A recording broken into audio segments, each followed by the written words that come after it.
Hello, everyone. I'm Susan Allen, National President and the CEO of the U.S. Pan-Asian American Chamber of Commerce Education Foundation. This is the third day of our 2021 CelebrASIAN Business Development Conference. The theme is Synergy Forward. Welcome to you all from this time zone and what location you are in, whether you are in the Safari or in the Hawaiian beaches, or like me, working from the office, or some of our speakers from their home office or their offices. Thank you for coming. We have today a panel of technology leaders with us for the 5th annual CTO CIO Forum. Can't imagine time goes so fast. It was 5 years ago that we started this. It's become one of the most popular programs that USPAACC has.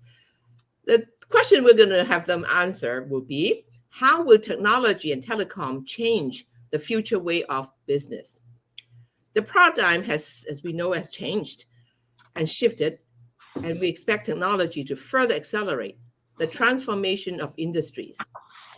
We know that technology will drive small and medium-sized businesses, as well as large businesses as well. They all will have to innovate.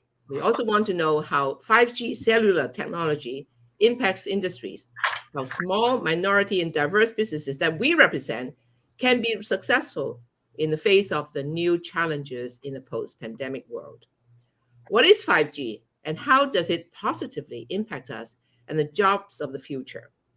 What can we do now to prepare for it? Answers of these questions will be revealed in today's forum. So now I'd like to hand this mic to the chair of our CTO CIO Council and the chair of this forum, Chetan Kandari, Senior VP, Chief Innovation and Digital Officer at Nationwide in Ohio. Chetan, the floor is yours. Thanks so much, Susan. Always a pleasure to be here, and can't be happier and more humbled by going to be part of a very esteemed group of folks here. Hello to everybody, wherever you are in the world, whichever time zone, as Susan mentioned. We are in totally a virtual world these days. So, you could be enjoying the beach or you could be enjoying the desert, but hopefully you also enjoying what we have here for the next little more than an hour planned. Before I go any further, I want to introduce what I consider as a very, very esteemed panel here. So first, I want to introduce Dr. Kamal Agarwal. Dr. Kamal Agarwal joined the Department of Information Systems and Decision Sciences as part of Harvard University School of Business in 2001. He has served as an MIS manager at Cornet Technology. He's been a director at Rockman Cycle, Industry of Hero Group in India, and he has teaching and research experience of over 40 years. His primary research areas include information systems, network and internet security, web security, information assurance, e-commerce, and e-business. Along with his research, Dr. Agarwal has also published a book on information systems and has delivered a keynote address on information security at the Infotech, organized by the University of Mauritius and National Computer Board. Dr. Agarwal has received the Hbcu Innovators Award at the 31st Annual STEM Conference Innovations Awards Day on Thursday, February 29th in 2017. And he has taught a variety of courses from security, commerce, data and network communications, along with management information systems. Dr. Agarwal holds a PhD in business administration, qualified information systems, and has a variety of master's degrees in very different topics. Now to introduce Marcus Hutchison, who is the Chief Technology Officer at Intelligent Waves. Marcus is CTO at Intelligent Waves and has responsibility for establishing the technology vision and leading all aspects of the company's technology development, to include IT department, training, R&D, testing, and VAR activities. Marcus brings over 15 years of experience in technology integration, network architecting, data center design, security, telecommunications operations, mobility, and IT infrastructure. Marcus holds the following degrees. He has an MBA from Western Governors University, Bachelor of Science, also from Western Governors University, and Associate of Science from the Florida State College of Jackson. And Marcus has a really long, impressive list of certifications that I won't go into detail today. We are also joined by Rikin Thakur, who's a PhD, Chief Technology Officer at Wireless Infrastructure Association. Dr. Rikin Thakur is the Chief Technology Officer for the Wireless Infrastructure Association. He leads the activities relating to emerging technology and advises the WIA members on 5G strategies, including densification, spectrum allocation, and broadband deployment. Dr. Thakur possesses more than 20 years of experience in the field of cellular and wireless communications, and he has been instrumental in designing, deploying, and maintaining cell sites all the way from 2G now to 5G. For all you know, probably working on 6G too, for major cellular operators in the United States. He also served on the FCC Broadband Deployment Advisory Committee.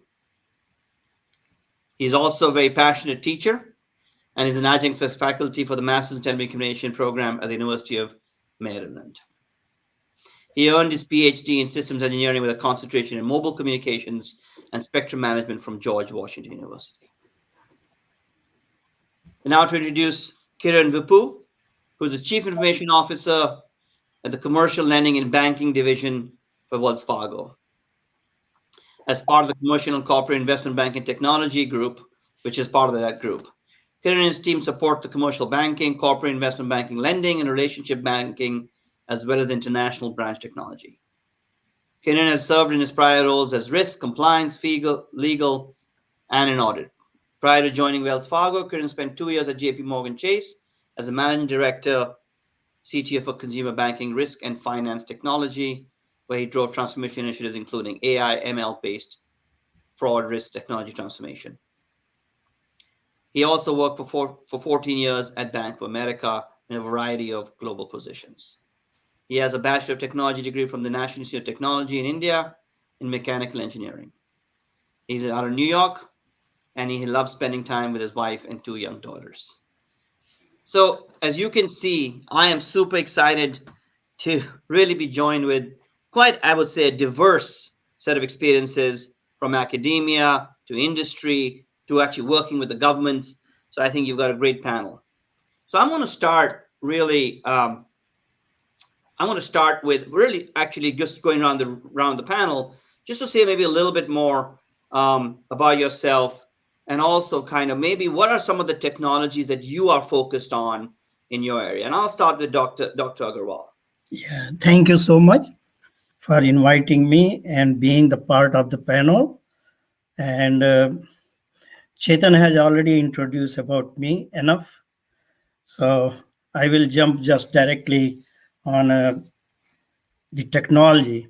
In my opinion, based on my experience and little knowledge, because here a lot of good industrial experience people they have in the panel, I believe that technology change will have certainly an impact on the organization, all the activities. And not only the technology has the impact, technology forces us to change our organization structure, organization process, and as well as providing the training to the workforce, and so that they are more productive. I see using 5G technology, especially in teaching, because I believe that education has a great responsibility to promote 5G and to minimize the gap between the digital gap, you can say, more, and it will be more rewarding in future. And I also believe that the way we are using technology nowadays in the academic arena, what I find that technology is certainly giving us more and more platform to change the conventional education, the way we were teaching before. Now we are very one-to-one in contact with our students, and students also about 60%, 70%, we are giving hands-on exposure to our student using the technology. And I believe that the future workplace and future societies would be molded them as we go. And paradigm shift to create education 4, as we are talking nowadays, industry 4.0. Quite fascinating. Technology have made elements of such manufacturing and communications, purchasing, and every area. And just I know my time is getting over. And just last part I will say here is a few tech trends that will affect the business. Augmented and virtual reality nowadays, artificial intelligence, Internet of Things, IoT, cyber security awareness, and cloud integration. These are 5 where, as an educationist, we think that we should more and more promote to our students so that when they are going and join industry, they can be productive from day one. That's why my belief. Thank you for I exceeded time. Yeah, Dr. Agarwal, I couldn't agree with you more. Those 5 are super critical. And you mentioned one thing, which is also fascinating to me. Sometimes we can see the technology change, but what does it mean to the process and structure and people? I think that's probably usually underestimated how dramatic of a change that is in that domain. Marcus, how about you? What do you think from your perspective are the technologies, and what does it apply to you in your space? Thank you for that question. And like I say to the audience, I'm very, very excited to be here. This is going to be a fun conversation. In my role, I get a chance to go off and meet with many customers, clients. And one of the key aspects is we try to make sure that the requirements dictate the technologies that we use, like the technologies dictate the requirements. And what we're seeing, especially in many different businesses, is we have to do more with less, right? So those technologies that enable us to do that, right? I mean, from intelligent automation to machine learning, moving to AI, and of course, as we go into the conversation today around 5G, well, being able that going to be able to enable us to do more information sharing, to move at speed that we haven't seen before. And then allow those applications that can be created to utilize that technology to allow us to do more with less. So those the things that's definitely impacting our business, definitely many different organizations, is how do we instead of trying to do things with 20 individuals, how can we do that same job or same aspects with 5 and allow us to then expand into other aspects of our growth as an organization. So, but thank you. I look forward to other questions. Over. Yeah, that's great, Marcus. I think there's a couple of things that you said there which resonate with me as well, which is sometimes we think about technology as the answer, but what problem are you solving, right? What's your customer telling you in terms of where it's going, right? And I think it's super important for not looking at technology as a hammer looking for a nail, but really, what are you trying to do in terms of the capabilities that your company is really offering and tying it with that. And the second thing I think was really clear in your statements was the efficiency that needs to be done. How can you actually do more with perhaps the same or less? And I think that is so fundamental now because we are really, at the end of the day, a very value conscious society. So certainly important. So Dr. Thakkar, maybe a little bit from your viewpoint, especially, you might have a little twist with having worked as probably closer to the government as well, and how you think about some of the technology that's emerging here. No, absolutely. And first of all, Chetan, very nice to meet you, and thanks for moderating this panel. And very great to meet my fellow panelists. Looking forward to having this engaging discussions. And thank you, Susan, for having me. And at WIA, as you know, we appreciate the work you do to promote diversity and equity for Asian Americans. So really appreciate that.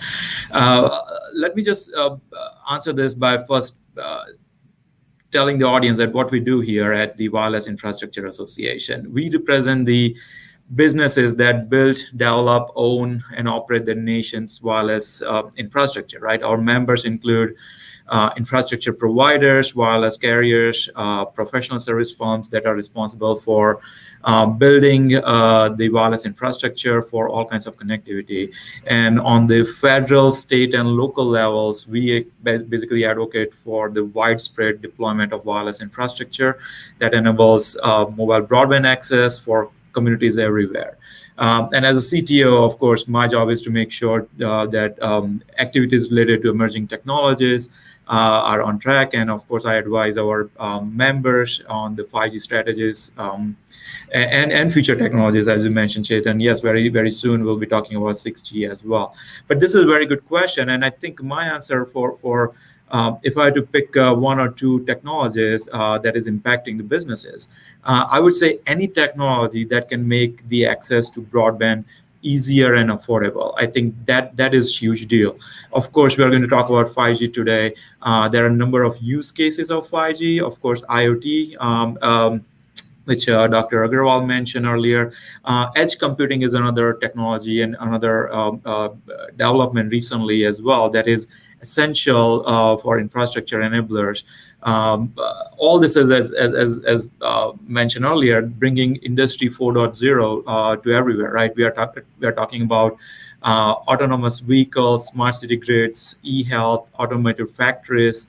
All this is actually going to be possible thanks to 5G and number of related developments. So happy to talk more about this, but all these technologies are no longer standalone technologies in my view. We are now actually building bridges among all these technologies. And that's going to be a key thing, the integration of all the technologies together.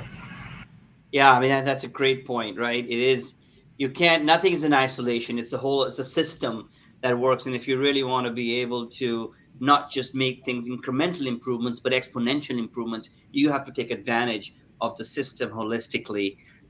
As totally makes sense. And we're definitely going to get you to tell us a lot more about how you seem to be very much the expert when it comes to the wireless world. So we'll come back to you on some of the questions. So not the least, but sure, last year, Kiran, how about you're obviously in a very different industry, right? You are in financial services relative to some of the other panelists here. What's your viewpoint on how are you seeing the use of technology either today or the emerging ones that's really going to change perhaps how you're thinking about your business? Yeah, no, absolutely.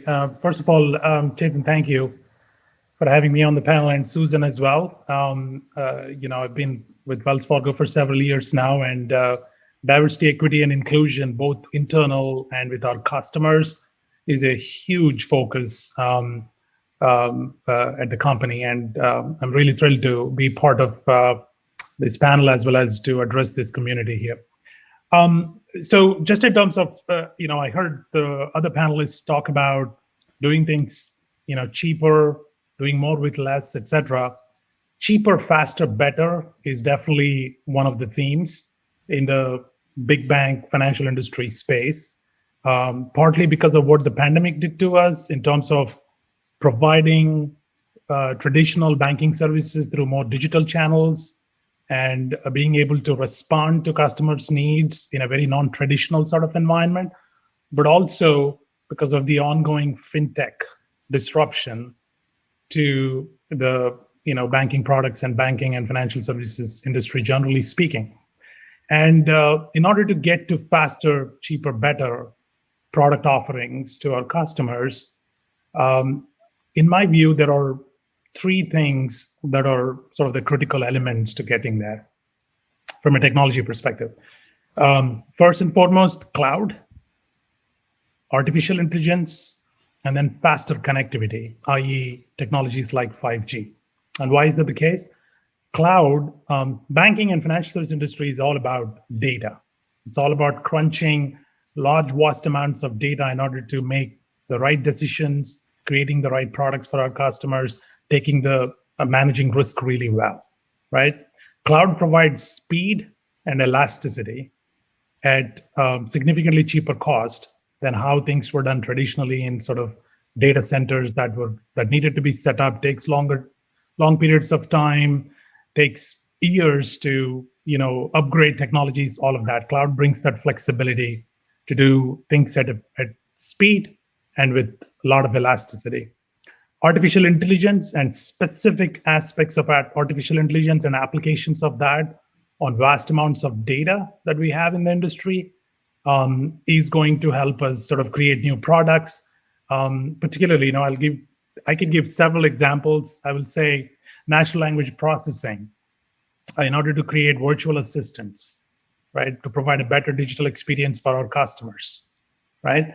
All of that, as well as connectivity is also important, because if we crunch vast amounts of information in cloud and apply all kinds of sophistication, but that information is not made available to customers in near real time, it's of no use. And that's where 5G and other technologies come into picture.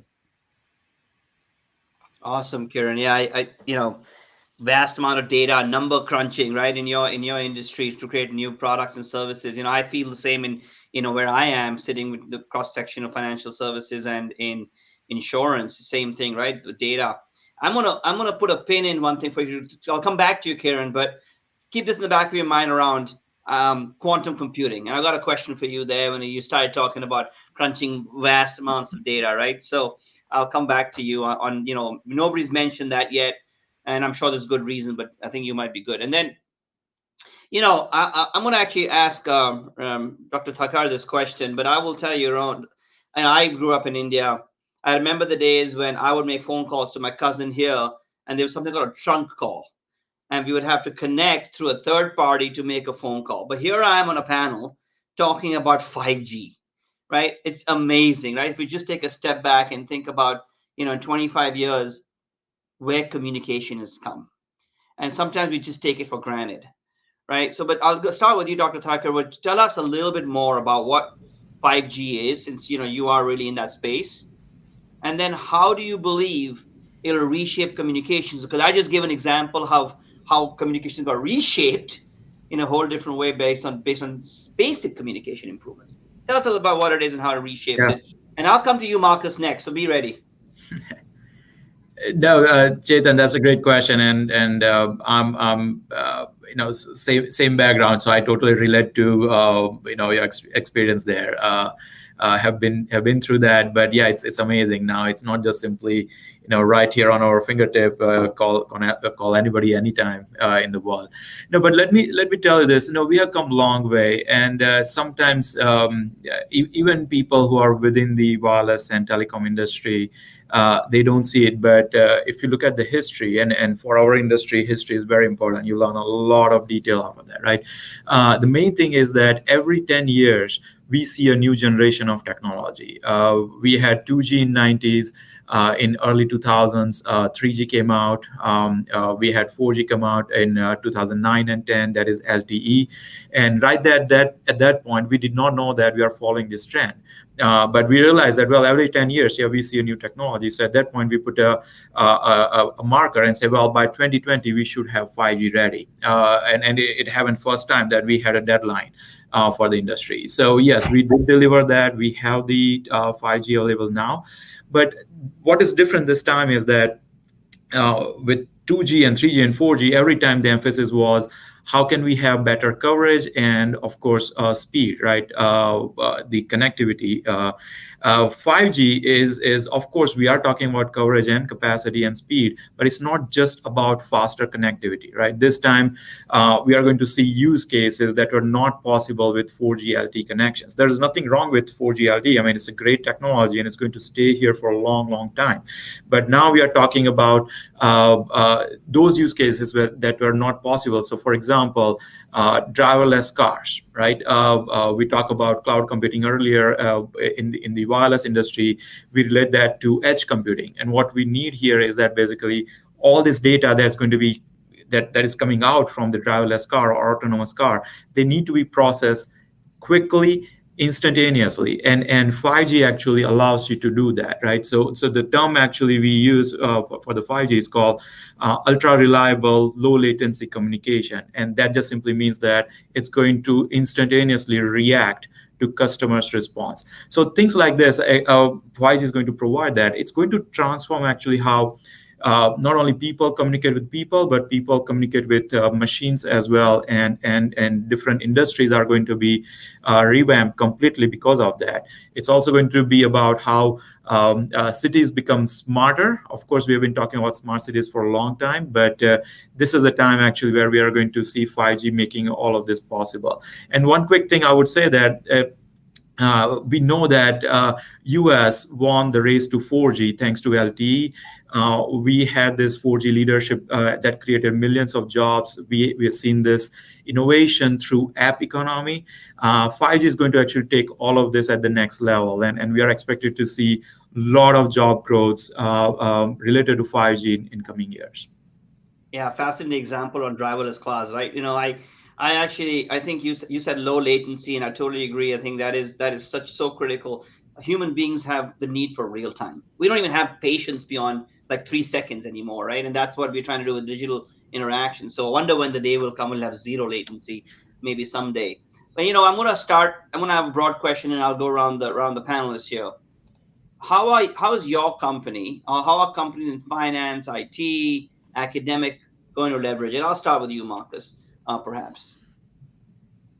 Oh, roger that. Well, I mean, just to jump on this easy bandwagon of 5G, when I'm gonna say easy, because it's just awesomeness, right? I mean, who doesn't want a capability that will be able to give more bandwidth, low latency, add capacity, right? And what do we mean by that, right? I mean, because you get to have, just think about, go back to one of the panels was talking about with 4G. 2 years after we came up with 4G, you started seeing applications such as Uber and Snapchat come around. So as 5G gets more out there in the field, what other applications were we going to start be utilized on 5G? That's when you get to the world of imagine if, right? So say you're driving your car, and your car now can communicate with the car that's in front of it and stop before an accident happened. Or if a kid is running across the street and he has one of his smartwatch or something along those lines, and the car is driving, now with that communication that we have, between the machine to machine, it can know that, hey, I need to stop, not just by the sensors that we currently have with technology, but by the low latency, knowing that I need to prevent that incident from happening. Those are the things that we get to expand our thought pattern, be innovative. Being the chief technology officer, you always want to think big and be innovative, have that culture, and bringing this next generation of mobile wireless technology. That's what's happening. So you take the different markets. I'm in the government IT market. Security is of course a big thing, and I'll go back to one of the things I said earlier, which is the doing more with less. So expanding that to wrap security around the being able to communicate near real time is always going to be a concern. But we in the world of government IT, it's all about information sharing. We need enough information to protect the world, especially in the world that I live in, which is DoD. So having that information come to us rapidly is needed, and we've from times we was on Iraq, Afghanistan, getting that information back. There was a couple of projects that I worked. It took us 12 hours to get information back. By that time, the information is not relevant. Using 5G and technology, if we can get that back near real time, we can make better informed decisions.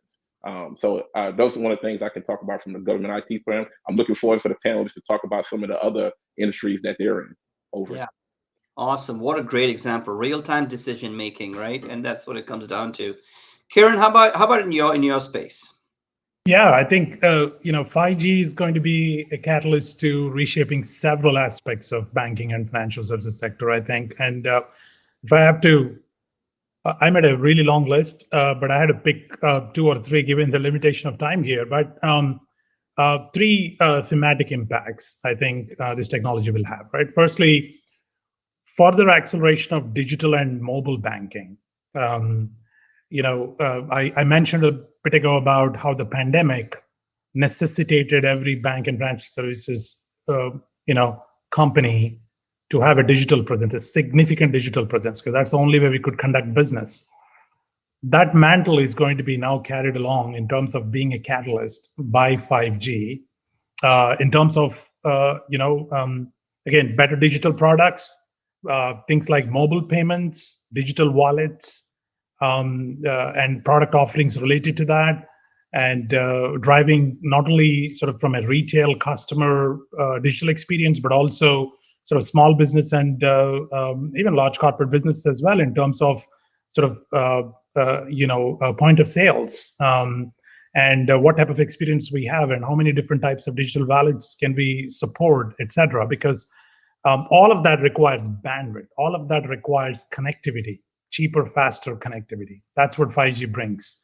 The second thematic thing is, from a big bank perspective, better ATM and kiosk or branch experience, because we are able to make more of the information available to the bank employees, but also to the customers, right? So when you go to an ATM and you want to know what's happening to your account, there is a, given the limited bandwidth that we have got today in terms of how the ATM connects back, there's only so much we can make available through an ATM experience. And there are also limits on how much money a customer can withdraw, because we're not able to crunch and assess how much money is available, how much can we afford to give out through an ATM, etc. Right? So all of these things that have an inherent dependency on bandwidth are going to be impacted, right, positively. The third theme is, I touched upon it, sort of cloud and AI related innovation now can be brought to the forefront, not only to the customers in terms of better streamlined customer experience, but also to, for example, our bankers. And they're going to go and have a conversation in the field, they can have access to all the information that is available on a given customer industry, so they can have the best conversation possible with a prospective customer, right? That's sort of thematically the third thing. I mentioned virtual assistants as well. Wells Fargo is going to introduce Fargo, a new virtual assistant that's going to be introduced next year, and that's dependent upon better, faster connectivity and bringing that power of the back-end crunching and AI to the forefront, right? So just in summary, it will drive introduction of new products, more seamless customer experience, and also it will drive up adoption of mobile and digital banking, which is great for the industry and the customer. Awesome. The core theme of all those three themes that you mentioned was a better experience at the end of the day for the customer in real time. I mean, that's just what I hear across, Marcus, Rikin, and Kiran right now, is this low latency. Like you guys have all zoned in low latency and high bandwidth. So let's pivot a little to academia, Dr. Agarwal, and let's hear kind of what it means to you. You're on mute, Dr. Agarwal. Oh, it's great. I'm sorry. Apology. It's a great that, as Dr. Thakkar mentioned about low latency, and Kiran has mentioned a lot, 3T. And what I am looking at, because our product students, and one day they have to go to the industry, and you guys are looking at how we can reduce the gap in the basic learning concept and the hands-on experience. Certainly this 5G technology has a great impact, which I'm looking in the educational system, because our students is more productive since last 5 years. I'm looking, when I give them some project to work on that related to any subject, they are very quick. They can get a lot of materials, searching online. They don't need to go even sometimes library. There are plenty of materials are available and quick, and they serve it. And that is what the great contribution of the 5G, because what I understand from academic point of view, as mentioned, that it's a wider channel, lower latency, and more bandwidth. And that's the way the 5G is going to reshape communications methods. And certainly it is going to be very helpful in our academia. And not only that, I was just talking in the Datacom class that it is the great responsibility from the academic people, how they train their students so that the industry can absorb and so that the product can be very good for the day one, they can produce something. Because the reason being that I'm looking a lot of example, and I share with my students when I'm teaching management information system, and you see that Amazon. Now sometimes I give the example to buy a things, it takes long time rather than returning the things on Amazon so easy. It takes only 2 minutes to return it. And if you are buying something, it may take 10 minutes. So no doubt and not only that, the new technology is coming, drone system. As I believe that Amazon is going to be introduced to deliver the product through drone, and that also the 5G technology will help. So a lot of things you can see. If you see the big data structure, if you see the stock markets, you see that they are going to be impacted in that way, and all are going to be, and what I am leading, that they are going to be more efficient, more productive, and more effective. So that's the way I look 5G technology. No doubt that there are some, on the other side, if you see negative side, that there may be some problem, security and other things, but that we can overcome on that.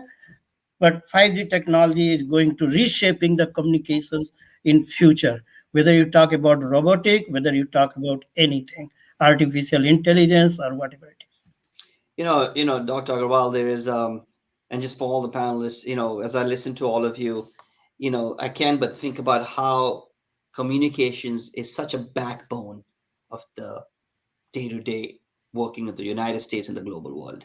And I'll give you one other example I think is fascinating that I was researching is just in the virtual world, thinking about virtual together with communications, right? Being able to do surgeries from remote locations. There's a doctor in Europe that can perform a surgery here through robot because you have real-time communication that's happening across the board. Well, let me pivot a little bit, because there's an implication, right? There's an implication every time there's a new technology that's out there. Can I add one thing? Yeah. Yeah. My personal experience and during this pandemic situation, you won't believe, and I was doing the research and I got some data collections.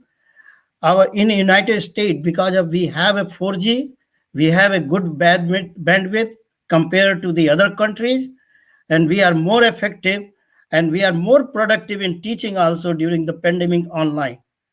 That's my experience, means more productive during an exam, more productive in delivering the contents academic.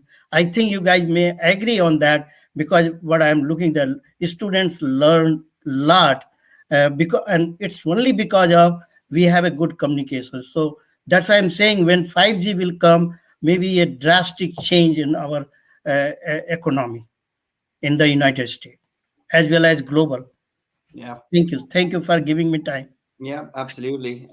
So there's implications, right? So maybe I'll start this time with Kiran, actually. So let's fast forward. What does it mean to jobs of the future? What does it impact to how you're thinking about, if anything, to your workforce, and also what are you doing now to kind of prepare for it?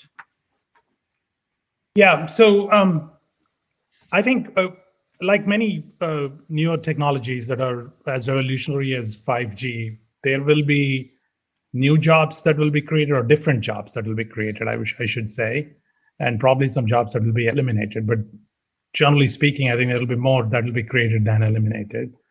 I think there are two types of jobs in my view, right? So there is the workforce that is required, that is trained and is required to sort of roll out 5G, the technology itself, and the maintenance of it, and the optimization of it, and all of the other stuff, right? So the back end, I think the backbone, as you refer to it, right? But then there is the industries that are probably 1 or 2 degrees separated from the actual technology itself, but that will benefit from the technology, right? And there, I think there is going to be sort of, again, a change in sort of the types of jobs, change in the types of things that people have to do, given the new technology, because there is an expectation of increase in productivity, significant increase in productivity in many industries, as well as from a workplace perspective, we are going to see lots of changes, right? So again, with the pandemic, I don't think any time soon in any of the industries, all 100% of the workforce, excepting healthcare perhaps, workforce is never going to go back into work, not 100%. So remote collaboration, right, is going to be enabled by 5G, and that requires technology, that requires new skills. And we need people, workforce that is trained in those types of technologies. It's not directly training in 5G, but it is in technologies that are a result of 5G that are that will be rolled out, right? And there will be different types of inventory management, right? Smart inventory management. Dr.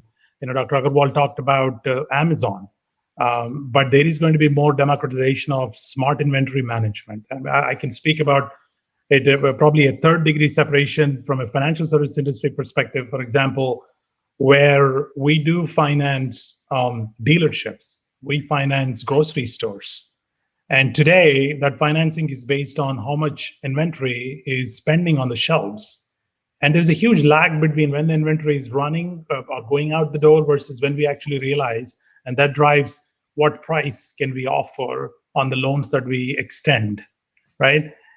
With technology like 5G, with IoT, we are able to do that in more real time. We're able to provide better, faster experience and cheaper loans to small businesses and large businesses as well, right?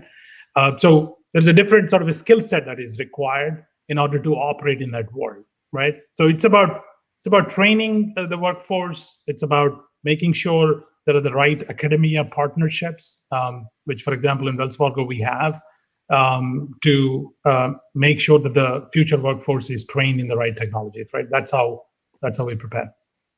Yeah, I mean, I think the most fascinating also is, it's not just the technology, but all the processes that have to change.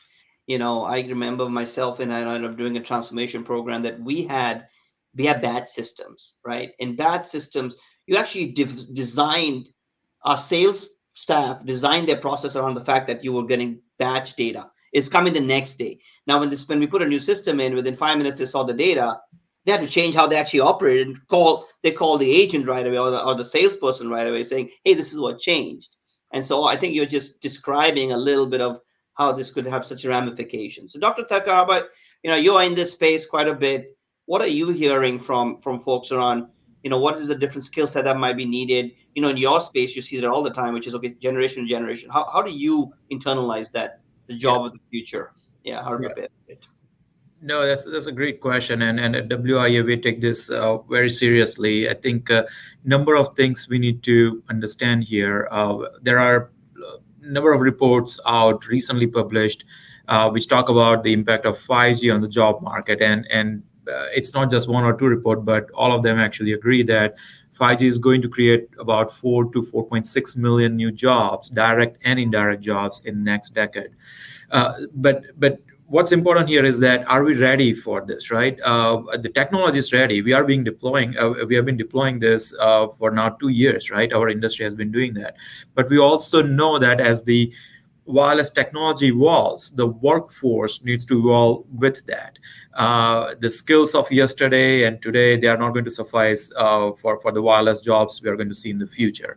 And these jobs are not just simply coming from wireless industry. I mean, they are coming in every industry is going to be transformed, as we have been talking about this right today. But I want to focus on the skills gap we are facing in the wireless industry right now. We are going to deploy close to 1 million small cells. Those are small cell sites, and our industry is facing actually there is a gap in the skilled workforce right now. So how are we going to actually find a solution around this, right? We have been advocating this through a number of initiatives, and I'd like to highlight WIA's groundbreaking work in addressing this workforce challenge for the broadband and wireless industry. We need to be innovative, right? We need to find models where workers get to learn while they are doing this job, while they're getting paid, and also keep building these networks. And this model is registered apprenticeships. WIA actually brought the very first registered apprenticeship program for the telecommunication industry through TIRAP. It stands for Telecommunication Industries Registered Apprenticeship Program. We have been the national sponsor of this program since 2017. DOL actually recognized our efforts by inviting us to become one of the industry intermediary just last year. Also, we received a grant from Department of Labor to expand our efforts by creating more partnerships with employers, with community colleges. We are working with other trade associations like PCCA, Power and Communication Contractors Association, where we are helping them build more curriculum and occupations around this technology. Right now, we have more than 2,500 apprentices going through this program. We have 63 employers, and this number keeps changing, actively participating in this apprenticeship program as well. And very briefly, I also want to mention that at WIA, we invested into something called Telecommunication Education Center.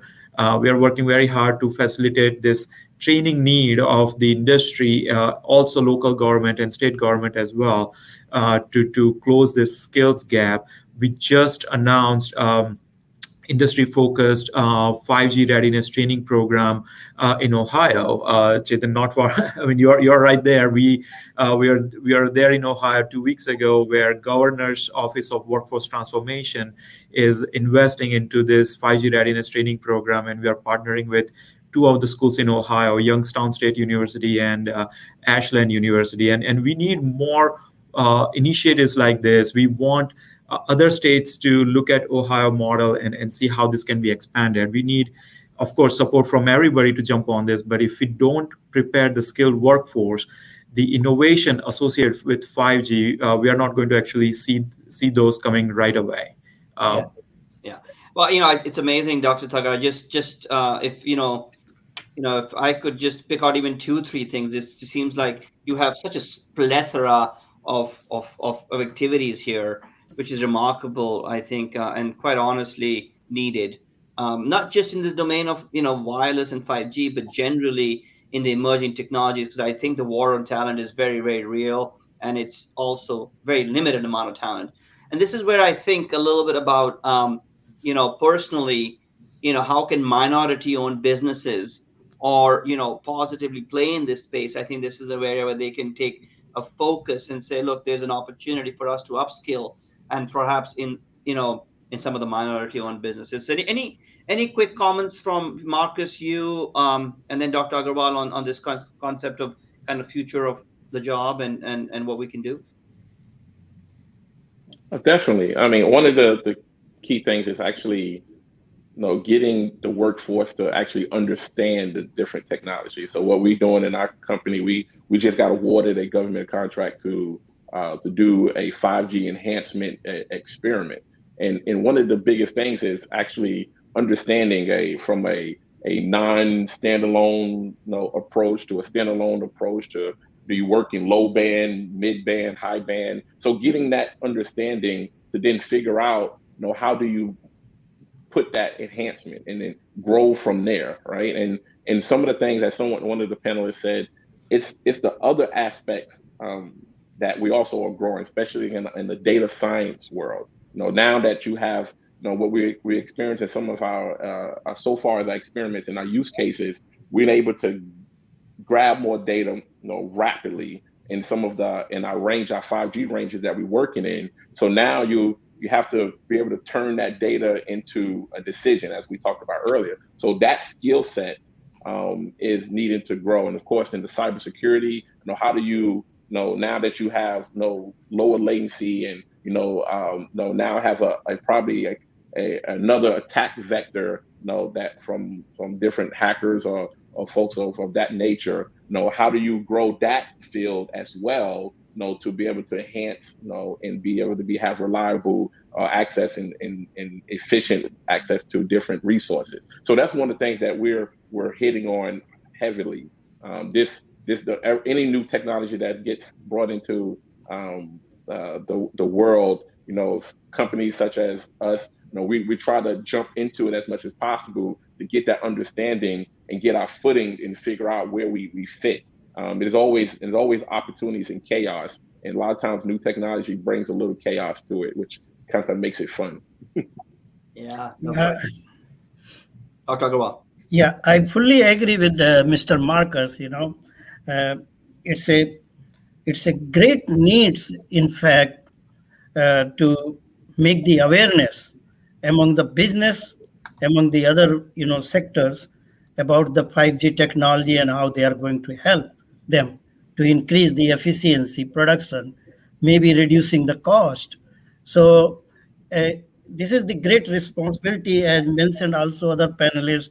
I think Dr. Tucker mentioned workforce challenge, how we are going to meet that. So here is again, I'm repeating the same thing, that a lot of things has to be done, and we are trying also in the education through the advisory board.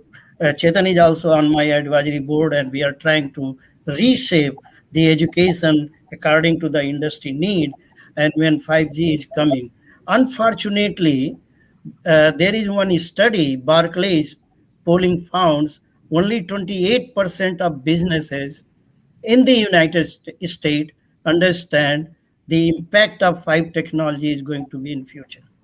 So we need more awareness, and that is what it is important. And this is not the responsibility of from academia also. It is the responsibility from the business leaders also, from everybody. And I hope that a lot of companies, they are playing great role, as Dr. Thakkar has mentioned in Ohio. This is the great example, partnering with the academia and making the awareness about the 5G. So and we should not go late. That's my concern is 5G is coming, but we should not wait for that. We should just start right now, making the awareness and making the pro and con of the 5G, how it is going. Because as it is mentioned, the process is very important.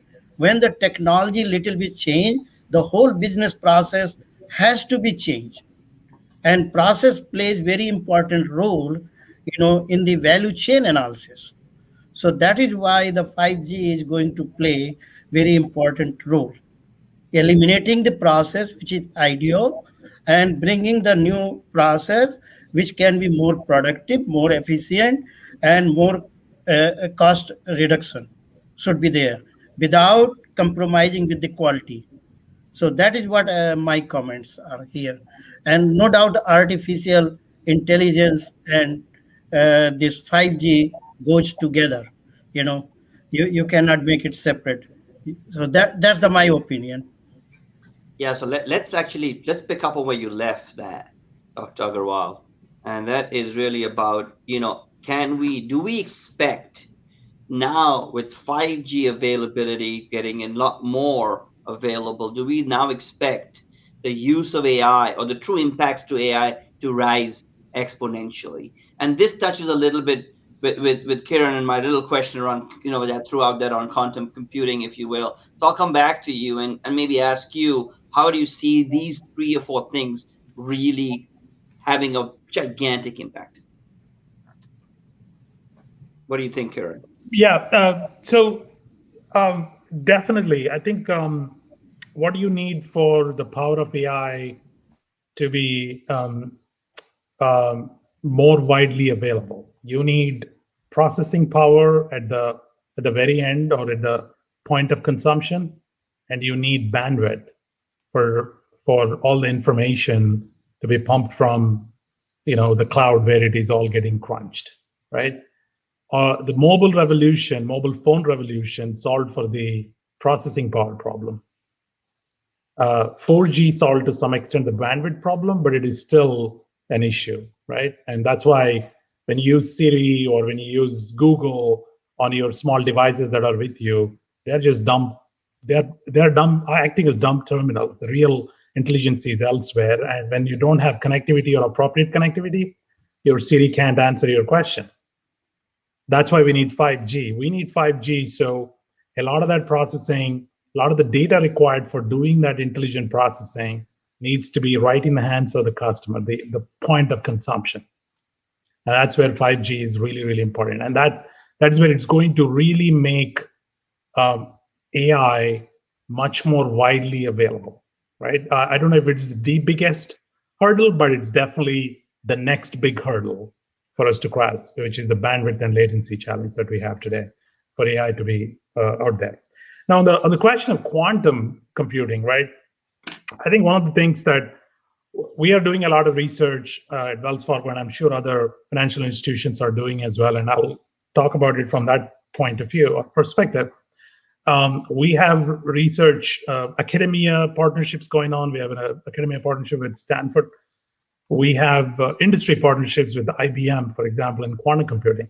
But one of the most important things to understand about quantum computing is it cannot solve all problems. In fact, classical computing, which is what we use today, is much faster and better at solving a majority of the problems that we have that computation can solve. There are a very, I wouldn't say small, but a specific subset of problems that classical computing fails pretty much to solve. That's where quantum comes in. And there are two areas where everybody is doing research and everybody wants to get ahead, right? And the class of problems that quantum computing is best suited for is a class called combinatorics, where you have to sift through millions, trillions of combinations in order to find the right answer. Wherever we see problems such as those, that's where quantum computing is going to really make an impact. First and foremost, because we're talking about 5G and information flow, information security is going to be the first thing that is going to be impacted. It's very important for a lot of the industries, particularly for financial services, because we're all about information security, we're all about information. So there's a lot of research going on because the current algorithms, whether they are 256-bit or even if you go to 512-bit, with a good quantum computer, that code can be cracked in seconds when they are made operational. Of course, we're several years away from they becoming operational, right?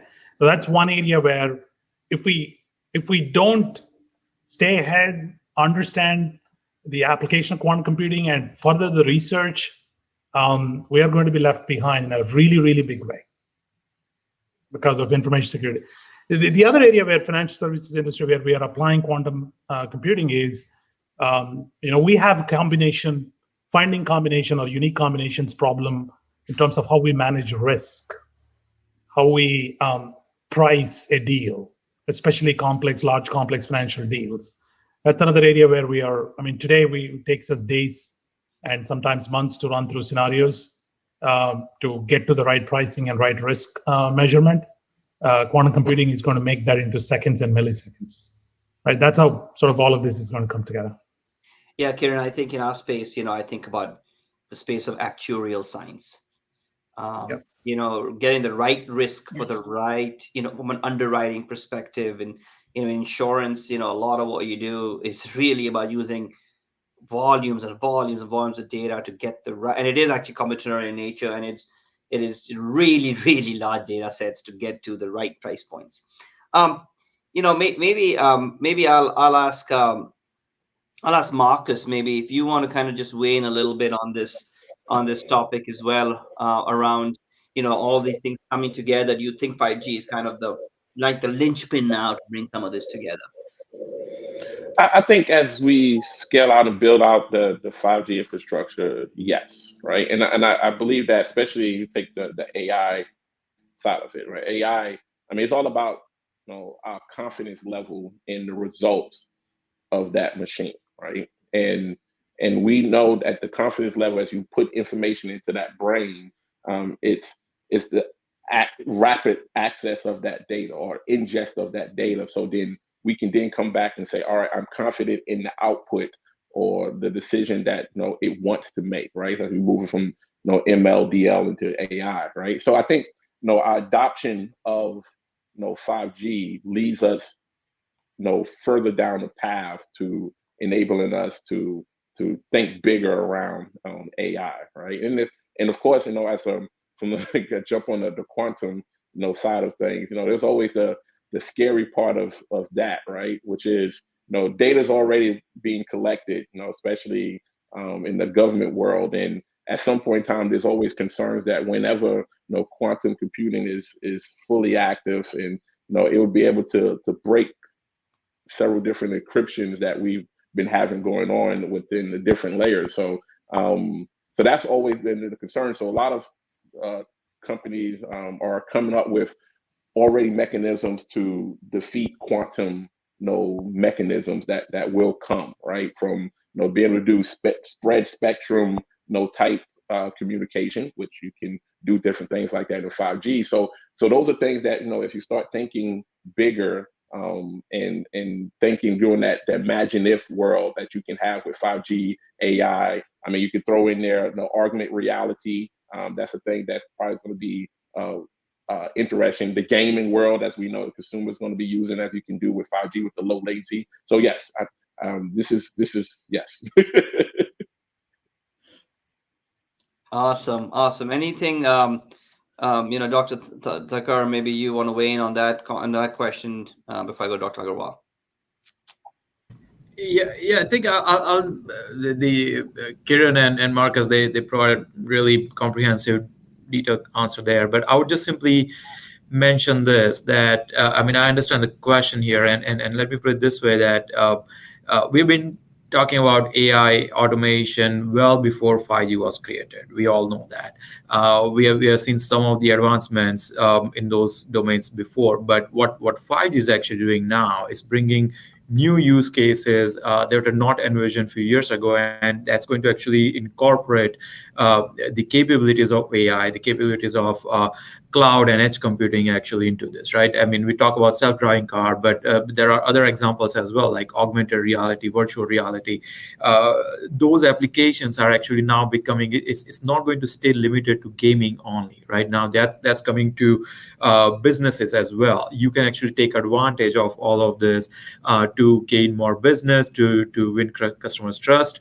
And this was not possible before this, right? So 5G is definitely making sure that all these advancements are actually coming together, and that's how actually I see we are seeing a lot of integration of many of these technologies together. Cloud computing and edge computing, we mentioned. For us, edge computing is nothing but processing the data closer to the user, right? And there are so many applications that are going to be envisioned because of this now, that we have the mobility piece, we have the amazing ultra fast speed coming from 5G, and now you couple that with edge computing, cloud computing applications, the possibilities are endless with respect to that. Yeah, Rick, and I think that was just tied directly to what Kiran was saying too, with the the devices and like Siri example that he was giving, when you have that ability. So any closing comments on that question, Dr. Agarwal? Yeah, just very quick comments, because a lot has been said by Kiran and Marcus and Dr. Thakkar. In my opinion, that 5G and AI, artificial intelligence, can be combined. We should not see the isolated form to improve the network speed, responsiveness, and efficiency of the organization. The problem is that we have to still wait on the 5G. There is a lot of issues related with 5G, but it should go by together. And no doubt that Kiran has mentioned a very good thing, that it's a big hurdle, bandwidth, the speed, to have a good artificial intelligence.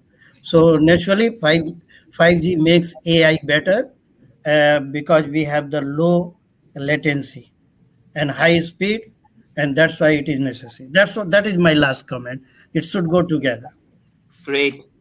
I think we've certainly heard from all of you just the different applications of 5G, an important technology. We heard about some of the other technologies that are out there. So just maybe pause, and then any questions from the audience, please send them in. There is one that maybe I'll start with, and that's for you, Dr. Thakkar. This is the one around really workforce, and how do you keep the workforce in tune, if you will, as the technology keeps changing. So what can companies, business communities do to move as fast in the training space as companies are introducing new technology? Any thoughts there specifically? Yeah, no, that's a great question, and there are different solutions. There is not a single solution, unfortunately, but there are multiple options available. I think we should embrace all of it where possible. I think the first thing I would say is that to train the workforce, you want to actually create more industry academia partnership for sure. We have seen, I mean, we have great universities, right, in the US, but we are still actually very focused on conventional engineering programs. What we need is actually industry-focused professional programs where the input is given by the industry people, industry SMEs, and the curriculum is actually designed with the help of them. So we need actually more partnerships like this. If the businesses are actually willing to meet their workforce needs, I would recommend reach out to your local community colleges, make partnerships with your four-year degree colleges wherever nearby, and offer this assistance. You'd be surprised, but oftentimes, I mean, they would welcome this ideas and any help you could provide there. The second thing I would say is that definitely look into, and this is from employers' point of view, businesses' point of view, look into registered apprenticeship programs. Feel free to, of course, reach out to me, to WIA.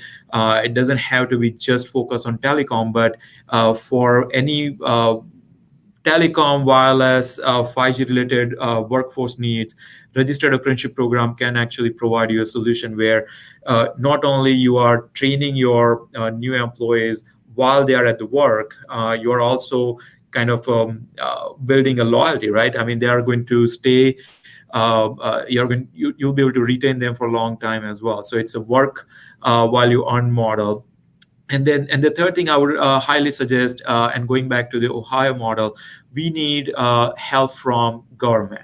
We need help from local, state, and federal government just to make sure that programs like this are actually sustainable. We have ideas, universities are willing to do this, but if they don't get that seed funding, they would not be able to do that. And that's why I want to commend governor's office in Ohio, where they saw this possibility and they are actually funding this programs, no cost to the students, no cost to the university. The governor's office is actually taking all the cost in bringing this 5G readiness program to these universities. So we need to actually build more on this. We need to have this 5G sector partnerships built around this, where industry and academia can come together. That's great. That's great. I totally agree with that. And maybe we'll close with we'll close before we close. Maybe one final. We've Dr. Agarwal to comment on maybe how Dr. Thakur talked about this partnership, and you're talking about you started off with your curriculum. You're looking to look at your curriculum and get opinions from the industry. So let's get your viewpoint on this. Yeah, what we are doing, in fact, we are trying to backward engineering, going to back, looking the industry, what they are looking for, what kind of technology is coming. As I told you, that technology force us to change the structure. So what we are doing, that our syllabus, we are incorporating 60-70% hands-on, depending upon the cases or lab assignments, or so that they are being trained in that way.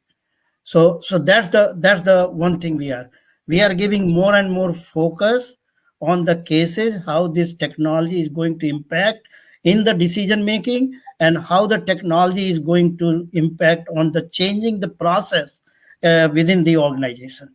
Process does not mean only process, can mean any department, any functional area, how we can change it so that we can be very competitive in the global market, as well as, and if you see the example of the lot of companies like the Walmart, Johnson and Johnson, they are spending a lot of money on RFID, or somebody is spending money on supply chain management.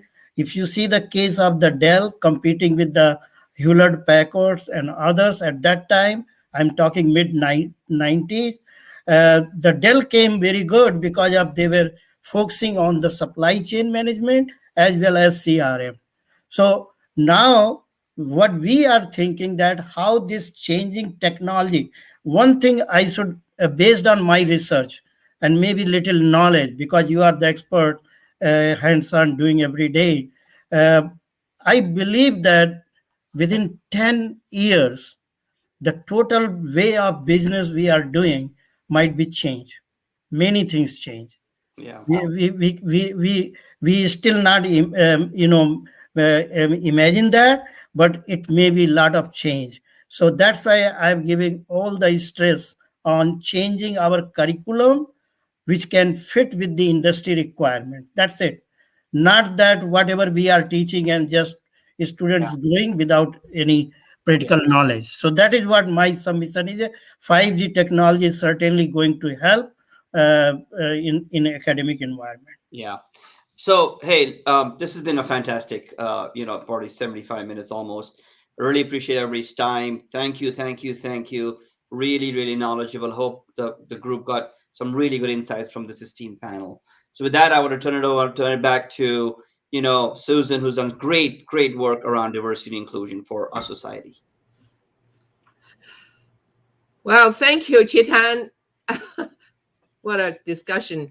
Chair of our CTO CIO Council and Forum. And his real job is really Senior VP, Chief Innovation and Digital Officer at Nationwide. Thank you, Chetan, for leading this forum with our panel of experienced technology gurus.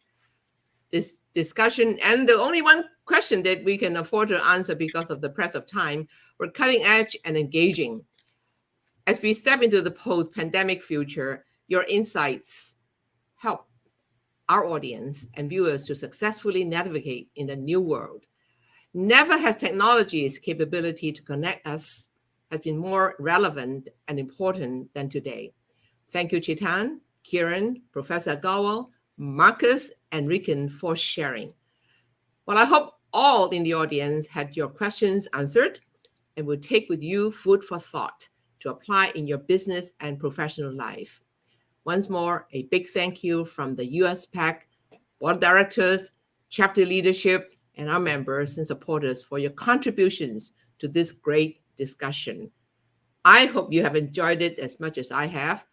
And to our members, viewers, supporters, and partners, thank you for tuning in today and for the last 2 days. Now, coming up in 15 minutes at 4 o'clock will be a very special and exciting announcement that I would like to share with you. Join me there soon on Zoom. See you then. I'm Susan Allen, National President and CEO at USPAACC.